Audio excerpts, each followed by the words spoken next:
सकाळी ना दारावर आल्या होत्या चवळीच्या शेंगा, तर मग घेतल्या होत्या. म्हटलं आपण बसल्या बसल्या आपण खुडून घेऊया.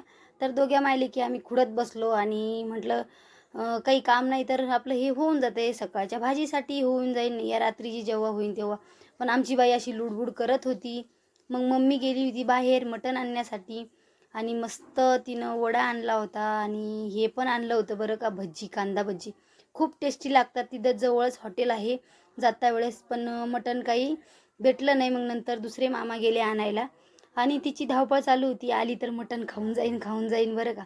आता आईची मायाच वेगळी असते. आणि इकडे आहे ना भरपूर माझे सबस्क्रायबर भेटतात आणि सगळे बोलतात तुझे व्हिडिओ आम्ही बघतो. आता भरपूर व्हिडिओमध्ये मला बोलायचं पण मला लक्षात नव्हतं राहिलं. सगळेजण बोलतात तू छान व्हिडिओ बनवते, आम्ही तुझे व्हिडिओ बघतो आणि लाईक पण करतो, तुला चॅनलला सबस्क्रायबर पण केलेलं आहे. तर मला खूप भारी वाटतं बरं का, आपण काहीतरी करतो आणि दुसरं आपलं कौतुक करतं तर मला छान वाटतंय. दुपारी मस्त खवा होता घरामध्येच बनवला होता, त्या तिच्या व्हिडिओ सांगितला होता. तर वहिनी बनवत होत्या गुलाबजामुन. म्हटलं थोडा खवा मी पण घेतला खायला आणि त्यांची प्रोसेस चालू होती याची बनवायची. त्यांनी गुलाबजामुन दुपारीच बनवून ठेवले म्हणे संध्याकाळपर्यंत मस्त भिजतात. तर त्यांची तयारी चालू होती. मी थोडा खवा खाल्ला आणि काल दिवसभर नुसतं खायचंच चालू होतं. आंबे खवा तेच चालू होतं. पूर्ण दिवसच याच्यामध्ये गेला. खवा झाल्याच्या नंतर आंबे पण खाल्ले पण ते काही शूट केलं नाही.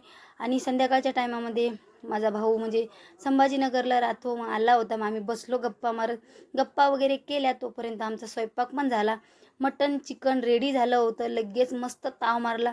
खूप छान भाजी झाली होती बरं का. तुम्ही भाजी बघूनच दिसत असेल खूप छान झाली होती. चला आता भेटूया उद्याच्या ब्लॉगमध्ये. कसा वाटला नक्की कमेंट करून सांगा.